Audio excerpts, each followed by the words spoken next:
নমস্কার, মৌমিতাস কিচেনে আপনাদের স্বাগত। আজকে আমার নতুন রেসিপি পটলের দোরমা। রেসিপিটা শুরু করা যাক। যে উপকরণগুলো লাগবে তা হলো পটল, নারকেল কোড়ানো, চিনেবাদাম গুঁড়ো, কাঁচা লঙ্কা, সর্ষের তেল, কালো জিরে, গোটা গরম মশলা, শুকনো লঙ্কা, আদা রসুন বাটা, কাজু বাদাম বাটা, টমেটো, পেঁয়াজ আর স্বাদমতো নুন ও চিনি।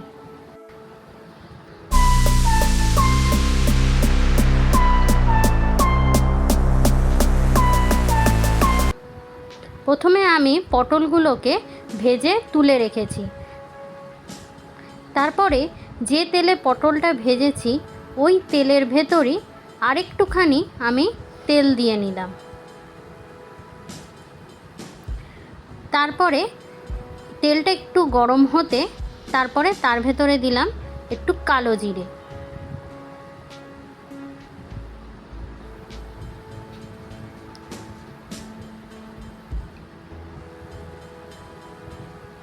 কালো জিরে দেওয়ার পর তার ভেতর দেব একটু পেঁয়াজ কুচি দিয়ে একটু ভালো করে আমি নেড়ে নেব।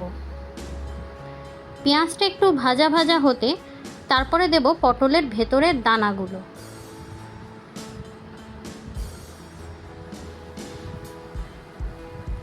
তারপর একটু নেড়ে নেব ভালো করে।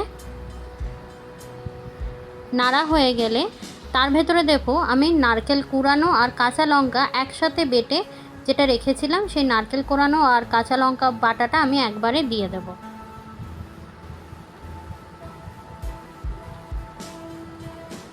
দিয়ে একটু নেড়ে নেব।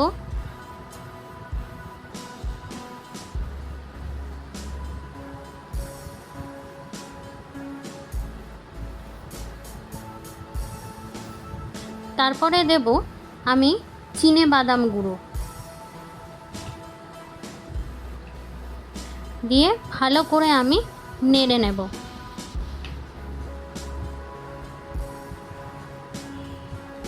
তারপরে দেব একটুখানি নুন স্বাদ মতো আর দেব হলুদ।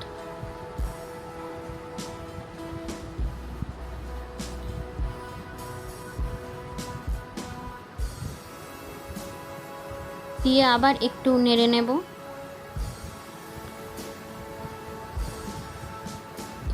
আর এটা আমি পুরোটাই প্রায় সিম আঁচেই করেছি।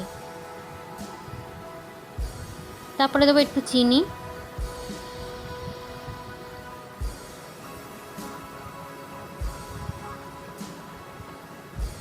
নিয়ে ভালো করে নেড়ে দেখুন আমার পুরটা তৈরি। এরপরে কড়াতে আবার একটু তেল দেব।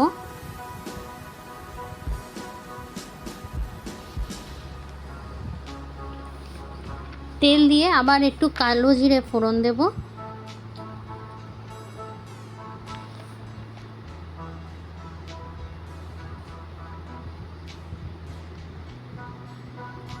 তারপরে গোটা গরম মশলা, তেজপাতা আর দুটো শুকনো লঙ্কা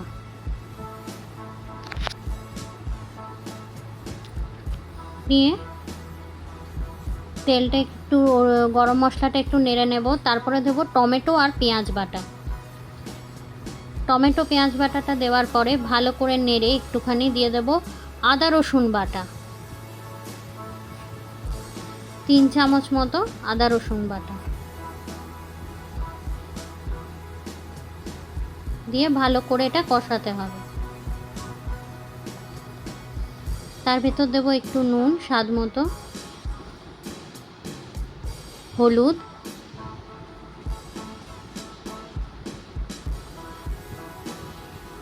দিয়ে ভালো করে নাড়িয়ে নেব। ভালো করে একদম কষিয়ে নিতে হবে, তেল না ছাড়া অবধি ভালো করে কষাতে হবে। তারপরে দেব তার ভেতরে একটু কাজু বাদাম পেস্ট, এই ধরে নিন 1 চামচ মতো, বড় চামচের 1 চামচ কাজু বাদাম পেস্ট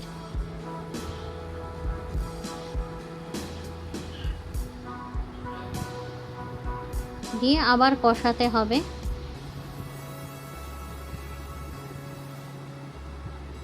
কষানো হয়ে গেলে একটু জল দেব। আমি জল দিয়ে দিয়েই কষাচ্ছিলাম। কিন্তু যা পুরো রান্নাটাই আমি সিম আঁচেই করেছি।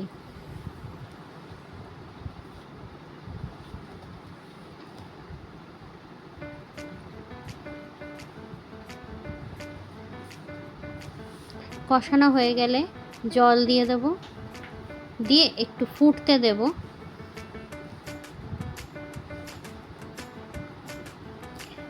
তারপরে যে ভাজা পটলটা আমি রেখেছিলাম সেই পটলটা, পুরভরা ভাজা পটলটা আমি ঝোলের ভেতরে দিয়ে দেব।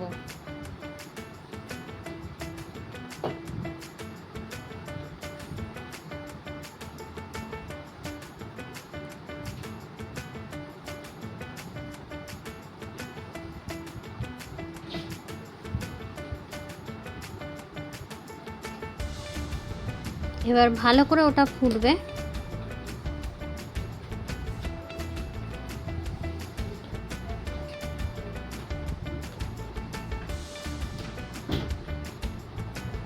ফুটলে একটু মিষ্টি দেব।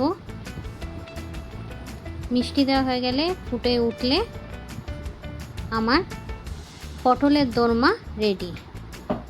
আপনাদের যদি এই রান্নাটা ভালো লেগে থাকে তাহলে আমার চ্যানেলটাকে লাইক আর সাবস্ক্রাইব করবেন।